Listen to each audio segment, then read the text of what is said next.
मेरे प्रिय मित्रों, प्रभु की कृपा से ये कार्यक्रम जारी रह रहा है और हम ईश्वर को धन्यवाद देते हैं कि इस कार्यक्रम के द्वारा आपको और आपके परिवार को अनुग्रह प्राप्त हो रहा है। हमें बार बार विभिन्न लोगों से पत्र द्वारा और फोन द्वारा विभिन्न प्रकार के अनुभवों के बारे में वर्णन सुनने को मिलता है। कई लोगों ने हमसे प्रार्थनाएं मांगी हैं।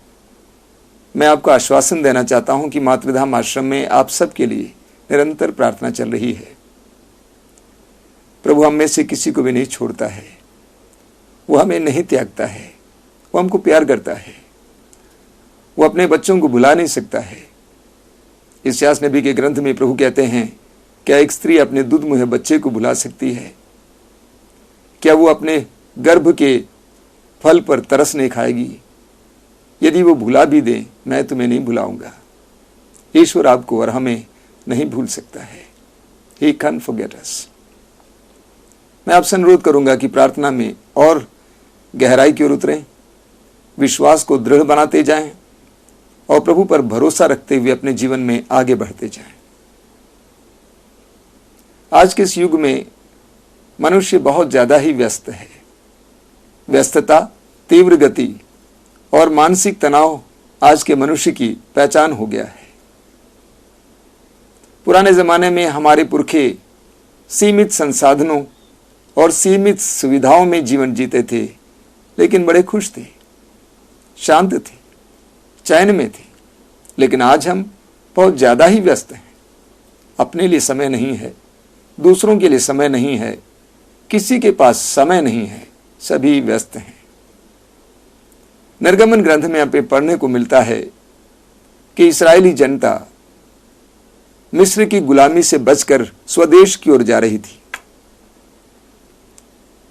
एक देश के बाद दूसरा देश, एक जगह के बाद दूसरी जगह पार करते हुए वे आगे बढ़ रहे थे और कहीं कहीं वे पड़ाव डालते थे।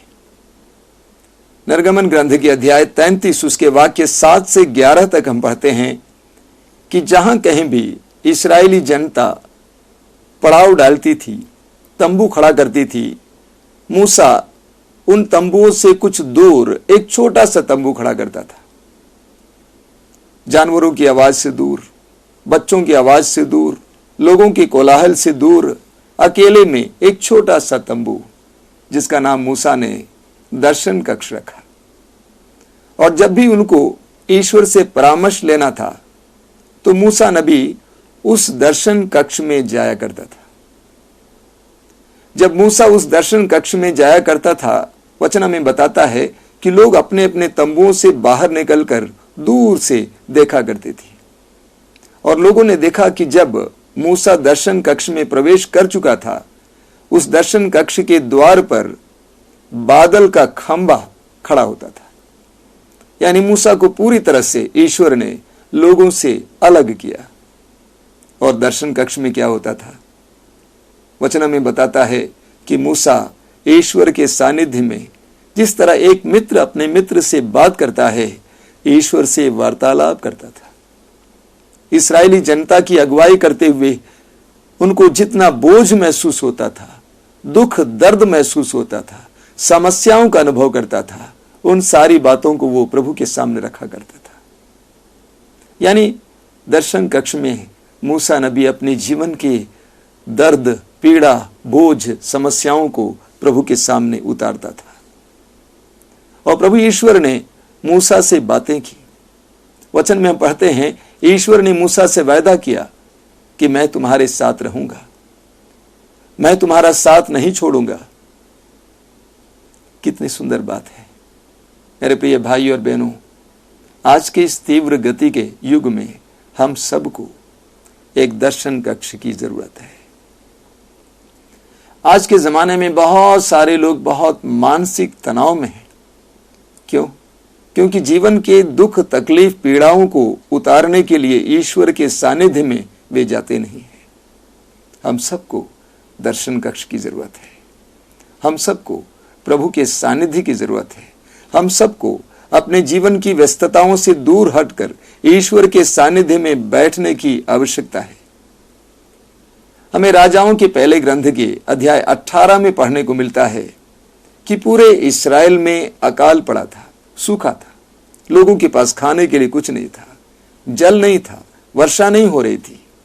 हम पढ़ते हैं कि एलिय्याह नबी लोगों से हटकर अकेले में अपने दास के साथ कारमेल पहाड़ पर चढ़ जाता है और वहां पर एकांत में बैठकर ईश्वर से अपनी जनता के लिए प्रार्थना करता है। कितना सुंदर उदाहरण है, कितना सुंदर प्रतीक है, विशेष करके हमारे लिए जो परिवारों के अगुआ हैं, जो समाज के अगुआ हैं। एलिय्याह नबी एक बहुत सुंदर उदाहरण और प्रतीक है।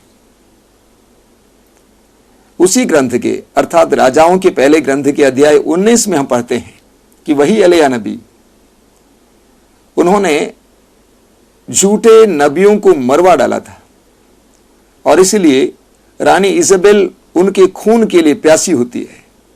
जब नबी को इसका पता चलता है, अध्याय 19 वाक्य 3 से हम पढ़ते हैं कि नबी उस जगह को छोड़कर भाग जाता है, निर्जन प्रदेश की ओर चला जाता है अपने दास, लेकिन कुछ आगे बढ़कर अपने दास को पीछे छोड़ देता है और दिन भर चलकर उस निर्जन प्रदेश के एक छोर तक पहुंच जाता है और वहां पर एक झाड़ के नीचे लेट जाता है।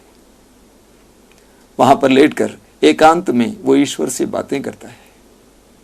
वो कहता है कि ईश्वर, मैं थक गया हूं, मैं हार गया हूं, मैं आगे नहीं बढ़ सकता, मैं मरना चाहता हूं, मुझे मरने दीजिए। और वहां लेटकर वो सो जाता है। हम पढ़ते हैं ईश्वर ने एलिय्याह को त्यागा नहीं। ईश्वर ने अपने दूत को एलिय्याह के पास भेजा। दूत ने आकर एलिय्याह को जगाया और कहा, जागो, उठो, खाओ पियो।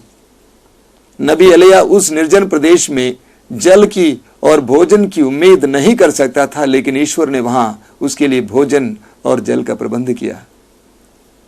एलिय्याह ने खाया पिया, उसके बाद फिर लेट गया, कहा कि प्रभु मैं मरना चाहता हूं।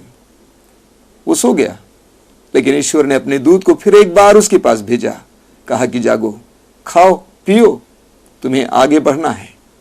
वचन में बताता है एलिय्याह नबी ने रोटी खा ली, जल पिया और उसके शक्ति से, उसके सामर्थ्य से वो 40 दिन और 40 रात तक पैदल चलकर प्रभु के पर्वत तक पहुंच जाता है। बहुत सुंदर प्रतीक है। हम सबको दर्शन कक्ष की जरूरत है, हम सबको एकांत की जरूरत है, हम सबको एकांत की जरूरत है। हम सुसमाचार में पढ़ते हैं कि प्रभु यीशु मसीह एकांत में जाकर प्रार्थना किया करते थे। मार्कुस के सुसमाचार के अध्याय 1 वाक्य 35 में और लूकस के सुसमाचार के अध्याय 4 वाक्य 42 में हम पढ़ते हैं कि प्रभु यीशु मसीह बड़े सवेरे उठकर एकांत में जाकर अपने पिता ईश्वर से प्रार्थना किया करते थे। यह प्रभु यीशु मसीह के प्रतिदिन की जीवनचर्या थी। रोज प्रातः प्रभु यीशु प्रार्थना में लीन थे, एकांत में। और वहां क्या हो रहा था? वहां ईश्वर से सामर्थ्य प्राप्त कर रहे थे, ज्ञान प्राप्त कर रहे थे, प्रज्ञा प्राप्त कर रहे थे, ईश्वर की पवित्रता में सहभागी हो रहे थे, ईश्वर के प्रेम को अपने में धारण कर रहे थे, ईश्वर के सामर्थ्य से वे भरे जा रहे थे। एकांत में प्रतिदिन वो प्रार्थना किया करते थे और उन्होंने प्रार्थना के बारे में बहुत कुछ सिखाया है। सुसमाचार में हम पढ़ते हैं कि प्रभु यीशु ने प्रार्थना के बारे में हमें सिखाया है। विशेष करके मत्ती के सुसमाचार के अध्याय 6 उसके वाक्य 6 में हम पढ़ते हैं, 5-6 में प्रभु कहते हैं, जब तुम प्रार्थना करते हो तो ढोंगियों की तरह बाजारों में और चौराहों में प्रार्थना मत किया करो, लेकिन जब तुम प्रार्थना करोगे अपने कमरे में प्रवेश करो, कमरे का द्वार बंद कर दो और एकांत में अपने स्वर्गीय पिता से बातें करो। तुम्हारा स्वर्गीय पिता जो एकांत को भी देखता है तुम्हें पुरस्कार देगा। प्रभु कहते हैं एकांत में प्रार्थना किया करो। हम सबको व्यक्तिगत प्रार्थना की आवश्यकता है, एकांत में प्रार्थना करने की जरूरत है। एक बार मैं ट्रेन में सफर कर रहा था और मेरे साथ जो भाई बैठे हुए थे, मैं उनको अपने आश्रम के बारे में बता रहा था कि वहां पर एकांतता का आप अनुभव करेंगे। तो उन्होंने सवाल किया, एकांत का अर्थ क्या है?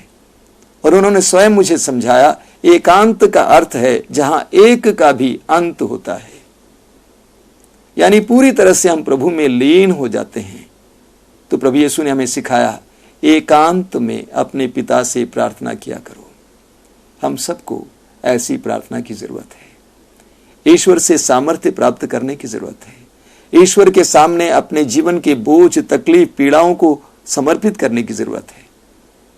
मैंने देखा कि इस दुनिया में बहुत सारे लोग प्रार्थना नहीं करते हैं, और जिसका परिणाम यह है कि उनके अंदर विश्वास की कमी है। वास्तव में विश्वास की वृद्धि के लिए सबसे आवश्यक चीज है प्रार्थना। मानो विश्वास का वो जल है।